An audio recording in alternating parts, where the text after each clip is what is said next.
C'est un plaisir pour nous de recevoir le pasteur Israël Gabo, celui qui va nous apporter la parole. Gloire à Dieu. Dieu est dans la joie ce matin. Est-ce que vous êtes vraiment dans la joie ce matin? Si Dieu est vraiment dans la joie, l'Église de Dieu, c'est la gloire de Dieu. Et ensemble, nous allons acclamer la personne qui nous a passé.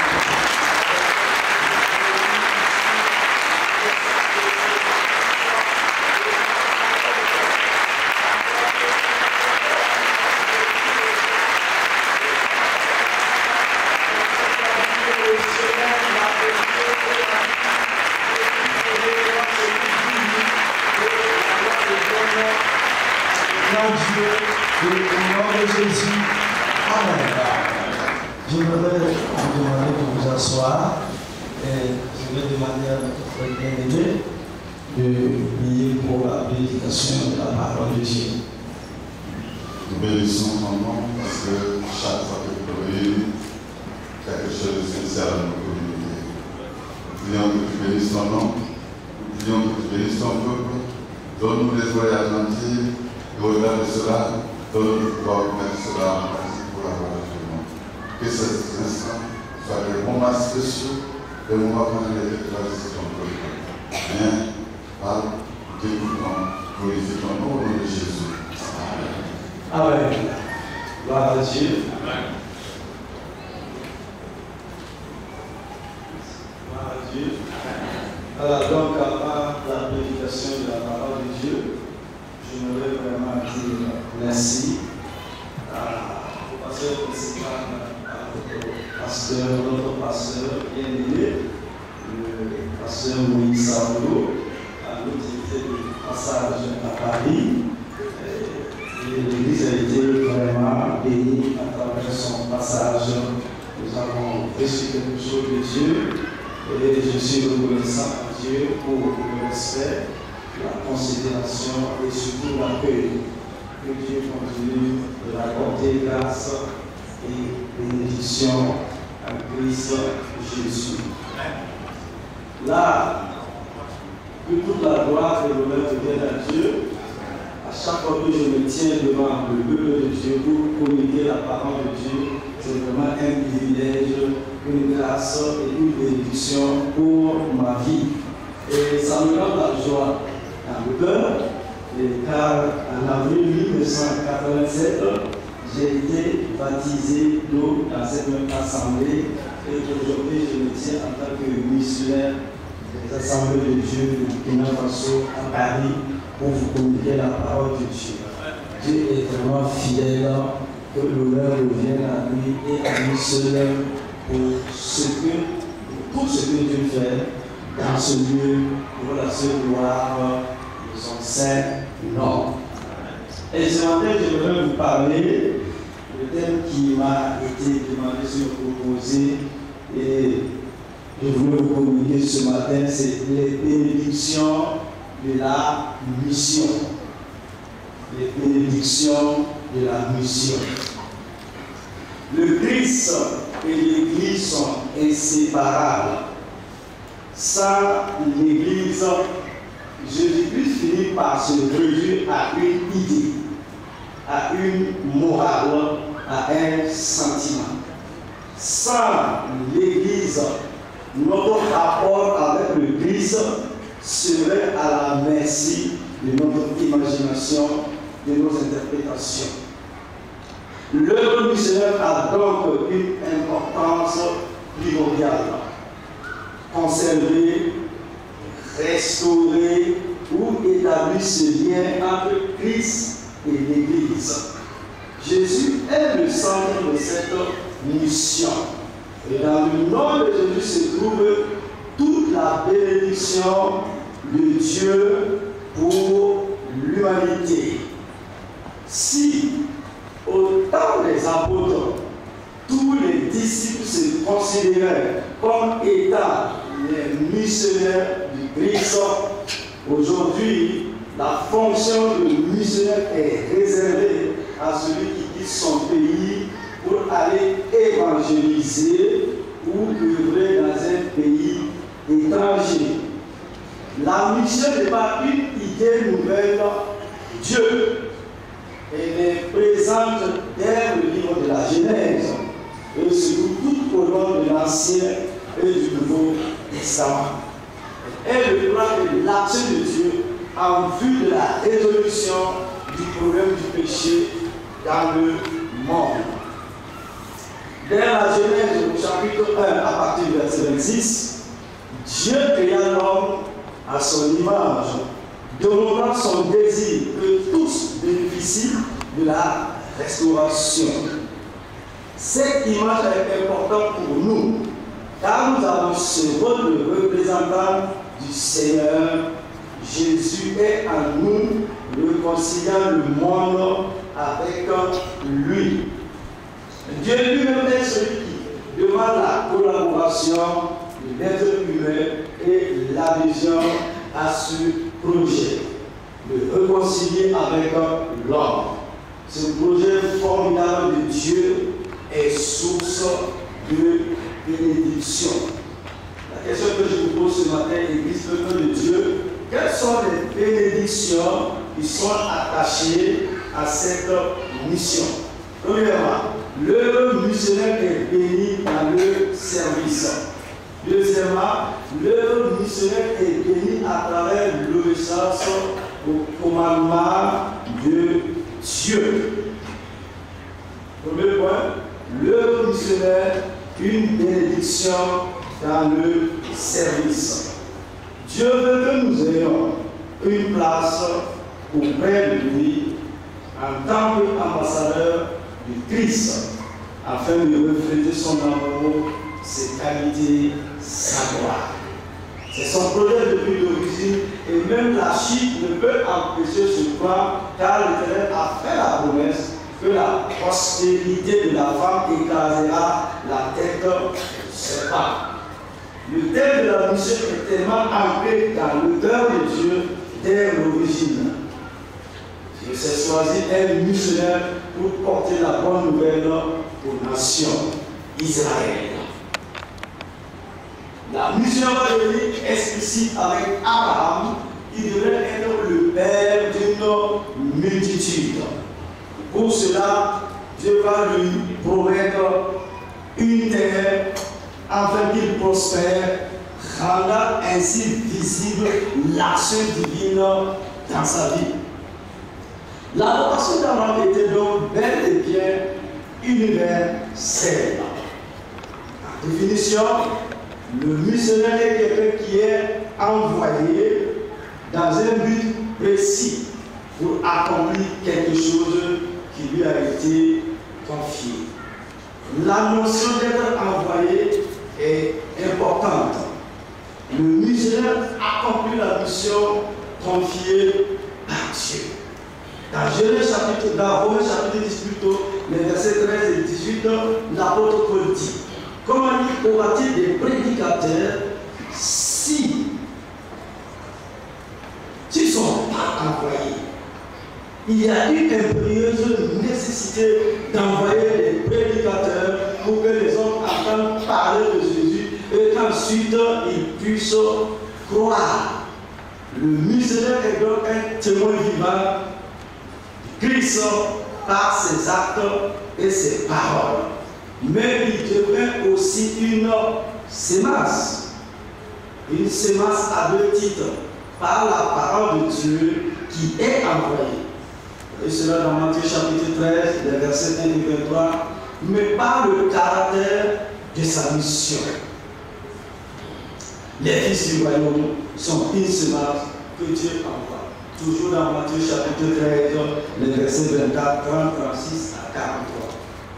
Le mandat du missionnaire n'a rien de facile. Il doit quitter son pays pour devenir le héros de Dieu et acquérir un cœur de missionnaire. Premièrement, quitter son pays. À l'instar d'Abraham, plusieurs ont reçu de Dieu cet appel-là. Quitte ton pays et ta famille et va dans le pays que je te montrerai. Voilà cela Genèse chapitre 12, versets 1, 2 et 3, comme texte de base, Actes chapitre 7, verset 3. Pour certains, il est même parfois nécessaire de réviser sa géographie pour répondre correctement à l'appel. Le principe est donc de quitter pour aller. Quitter son pays, sa famille, ses amis, son travail, pour répondre à la mission que Dieu nous a confiée. Il faut premièrement quitter quelque chose. On ne peut pas entrer en mission sans avoir quitté auparavant. Rien ne peut empêcher le missionnaire de répondre à l'appel de Dieu, quelles que soient les difficultés, les dangers, la peine et la souffrance. Être missionnaire, c'est une vie de sacrifice qui en vaut la peine. Il y a ce désir pressant de rentrer dans son appel. Comme pouvait le dire l'apôtre Paul, certainement le plus grand missionnaire du livre des Actes. En effet, annoncer la bonne nouvelle n'est pas pour moi un motif de fierté, car la nécessité m'en est imposée. Quel malheur pour moi! En effet, si je n'annonce pas la bonne nouvelle. 1 Corinthiens chapitre 9, verset 16. C'est mon devoir d'aller auprès de tous, les civilisés comme les non civilisés, les gens instruits comme les ignorants. Et là, mon empressement à vous porter l'évangile, à vous aussi, habitants de Rome. Vous voyez cela dans Romains chapitre 1, verset 15, verset 14 à 15. Deuxièmement, le missionnaire était héros. L'homme ou la femme de Dieu qui risque sa propre vie pour communiquer la bonne nouvelle au plus éloigné de l'évangile, fait ce sacrifice énorme avec joie parce qu'il connaît le prix d'une âme sauvée. Il y a des milliers de missionnaires anonymes, inconnus du grand public, et qui sont des vedettes du ciel par leur consécration, dévouement et leur amour pour les perdus. Le missionnaire peut être apôtre, prophète, évangéliste, pasteur ou docteur. Et selon Éphésiens chapitre 14, verset 11. Mais avec un plus que n'ont pas les sédentaires. Ce dévouement fait la joie du cœur de Dieu. Troisièmement, avoir un cœur de missionnaire. Dieu donne la force à celui qu'il a appelé d'avoir un cœur de missionnaire. Cela signifie qu'il lui donne la force d'aller là où il n'aura jamais osé aller et la force de sortir de sa zone de confort. Il permettra d'entendre Jésus te dire un jour, c'est bien, fidèle, bon et fidèle serviteur, entre dans la joie de ton maître. Mais bien d'autres bénédictions sont attachées à la mission. En effet, servir Dieu permet de s'élever à un niveau supérieur. Car lorsque vous le faites, ce n'est pas avec votre capacité personnelle et intellectuelle, car elles sont insuffisantes pour servir Dieu. Mais c'est avec la capacité que Dieu accorde. Des dons et des talents surnaturels, des capacités inconnues jusque là. Il y a une grâce particulière qui est accordée à ceux qui servent le Seigneur afin qu'ils puissent le faire d'une manière glorieuse et efficace. C'est pour cette raison que nous devons donner toute la gloire au Seigneur, quand il nous utilise, car nous ne sommes que des instruments dans la manifestation de cette grâce pour le service. Il y a également une motivation divine qui nous est accordée. Si vous n'avez pas cette motivation divine, vous n'irez pas loin, car le découragement ne tardera pas à venir. Le découragement vient souvent des critiques, de la déloyauté, des persécutions, de l'ingratitude, des problèmes financiers et de toute autre forme d'adversité qui se manifestera à tout niveau. Car le diable ne vous laissera pas servir le Seigneur en restant les bras croisés. Mais dans toutes ces choses, comme le dit la parole de Dieu, nous sommes plus que vainqueurs par celui qui nous a aimés. Romains chapitre 8, verset 37.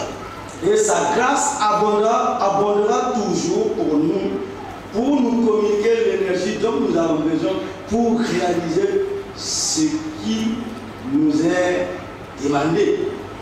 Cette grâce se manifestera avec une joie profonde.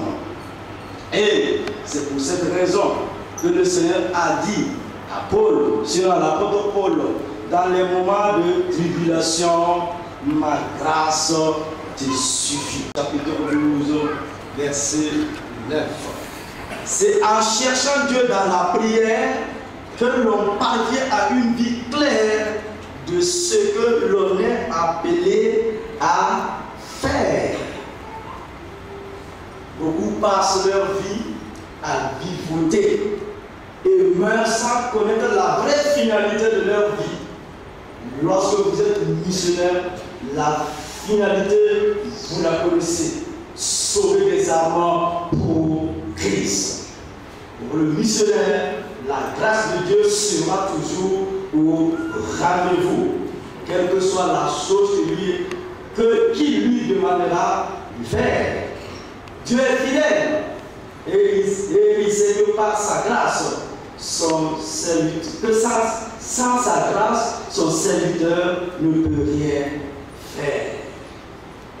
Et deuxièmement, l'œuvre missionnaire est bénie en raison de l'obéissance.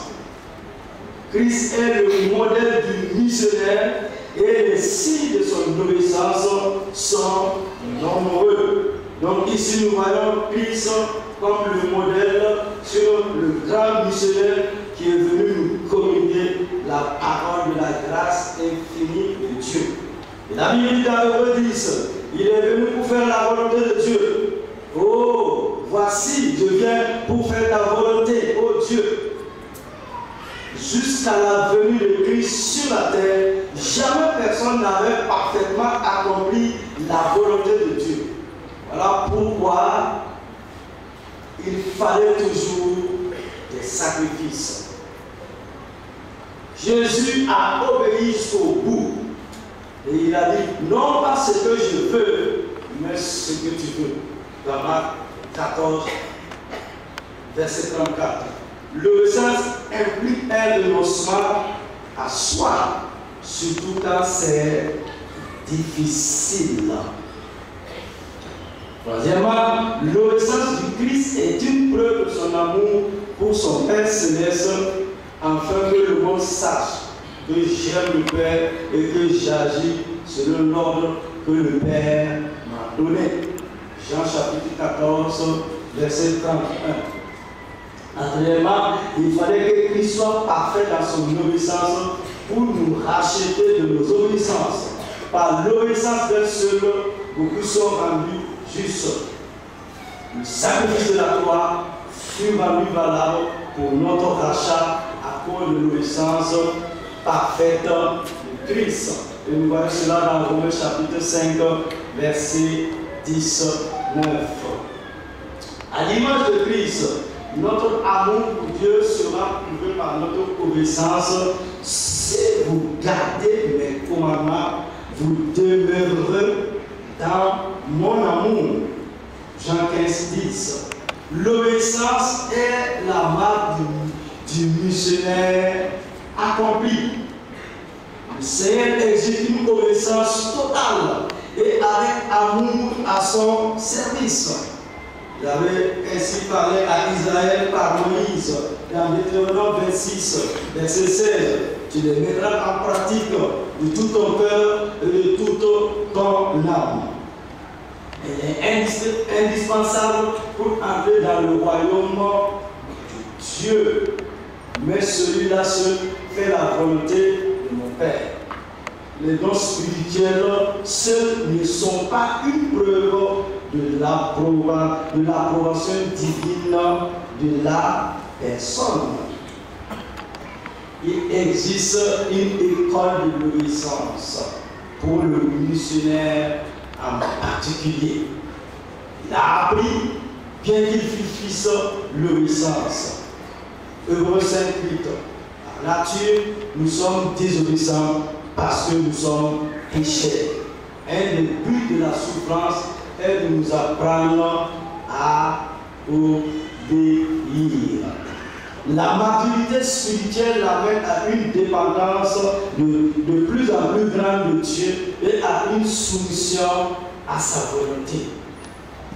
La preuve de notre obéissance à Dieu passera par la soumission aux hommes, vous soumettant les uns aux autres dans la crainte du Christ. Éphésiens chapitre 5, verset 21. La soumission aux frères et aux autorités qui l'envoient en mission est une marque d'un homme rempli de l'esprit. L'obéissance est irrémplacable et un principe premier pour le missionnaire. Puisque tu as rejeté la parole, tu rejetteras aussi comme roi. 1 Samuel chapitre 15, verset 22 à 23. Dans le cas de Saül, la désobéissance fut ainsi l'orgueil et lui a fait perdre la faveur de Dieu et la royauté. Les bénédictions promises aux missionnaires en raison de son obéissance sont nombreuses. Elles sont les suivantes. Dieu lui promet du succès en toutes choses et notamment dans sa mission. Méditez le livre de la loi pour agir fidèlement selon ce qui est écrit, car c'est alors que tu auras du succès. Josué 1:8. Si Josué a pu conquérir le pays de Canaan et remporter d'éclatantes victoires, c'est à cause de sa parfaite soumission à Dieu et à Moïse. Josué ne négligea rien de ce que Dieu avait ordonné à Moïse. C'est ainsi que Josué s'empara de tout le pays. Et nous voyons cela dans le livre de Josué au chapitre 11, les versets 15 et 16. Deuxièmement, Dieu lui promet également du bonheur dans ses activités et notamment dans l'application et la délivrance de la parole de Dieu. C'est ce que Jacques nous dit dans sa lettre au chapitre 1, le verset 22 à 25. Mettez en pratique la parole. Celui-là sera heureux dans son activité.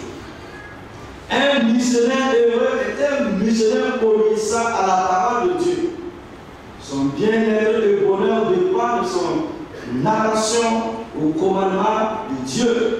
C'est ce que Ésaïe parlait à Israël dans son livre au chapitre 48, les versets 17 et 19.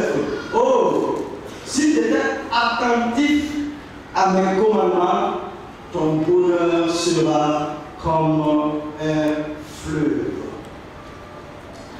Dieu promet sa présence. Troisièmement, Dieu promet sa présence et son accompagnement dans l'œuvre. Quel grand privilège que sa présence au quotidien et pour chacun de notre part. Elle nous assure la présence de Dieu. Jésus disait, Si quelqu'un m'aime, il gardera ma parole. Nous viendrons à lui et nous ferons notre demeure chez lui. Jean au chapitre 14, les versets 23. Après-moi, Dieu promet aux missionnaires de faire partie de la famille de Dieu et lui assure affection et l'intimité du Seigneur Jésus. Car quiconque fait la volonté de mon Père, celui-là est mon frère et ma soeur et ma mère. Matthieu chapitre 12, verset 50. Cinquièmement, Dieu promet aux missionnaires d'être une source de bénédiction. Quand il a appelé Abraham, Dieu a dit, non seulement ma bénédiction est sur toi, mais tu seras une source de bénédiction pour toutes les nations de la terre. Le missionnaire est appelé à encourager, à édifier les personnes autour de lui.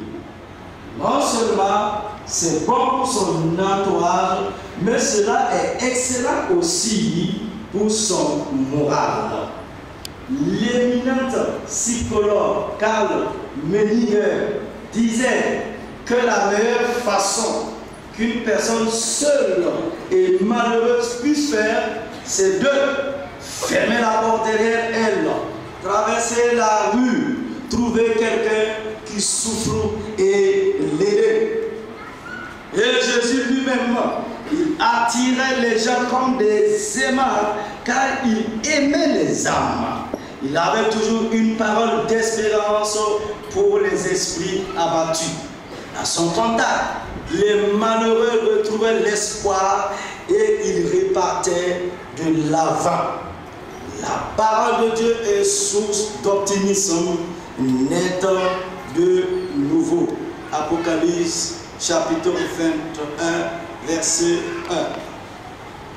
1. Et pour conclure, les missionnaires sont à la fois appelés et envoyés par Dieu. C'est ce que rappelle le verset, la lettre de Paul aux 2 Corinthiens chapitre 8, verset 23. Et sont les envoyés des églises pour la gloire de Christ. Servir en mission, aller sur le terrain de combat spirituel n'est pas du tout repos et est très rarement sans épreuve. Mais la grâce d'appartenir à la famille de Dieu surpasse ces difficultés.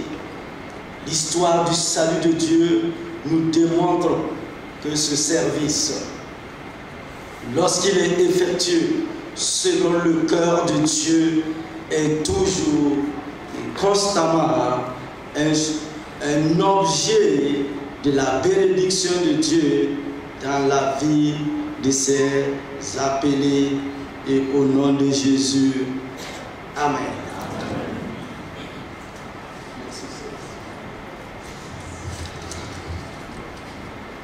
Le cœur de Dieu est un cœur de mission. Le cœur de Dieu bat pour la mission. Et nous sommes nous-mêmes, ici à Canet Barrage, une bénédiction de mission.